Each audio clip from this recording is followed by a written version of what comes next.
We're learning more about a stabbing that happened at a St. Augustine motel today. According to the St. Johns County Sheriff's Office, a SWAT team was called this afternoon to the Super 8 motel. That's over on State Road 16, right by the St. Augustine outlets.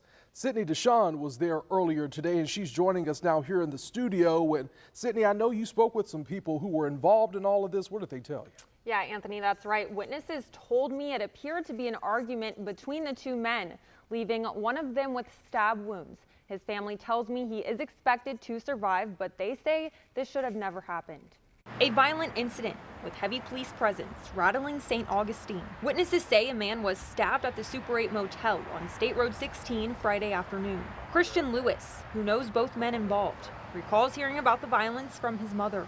And he started to argue with the victim and just ran up on him and stabbed him in the abdomen. SWAT moving in because deputies believed the man was barricaded across the street at the Stayable Extended Stay Suites. He lives right above me and I have my kids in the house with me.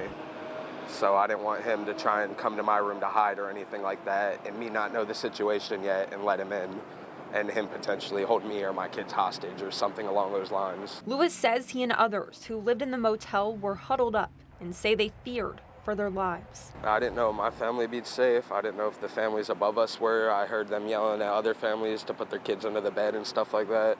And I mean, that's scary as a new dad. That's one of my biggest fears is something happening to my children. Lewis says the person involved was someone he trusted around his family. I let him around my kids, my 8-month-old baby. He's watched her for me within the past 2 days, and it just would have never seen it coming. And he believes violence is never the answer. They were your grandbabies. This is sad. They're gonna see this one day when they go to look up their grandfather, and it's just not gonna be okay. I'm gonna have to explain it to them one day.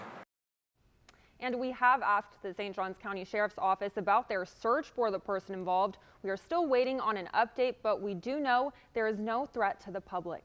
Sydney Deshawn, First Coast News, on your side.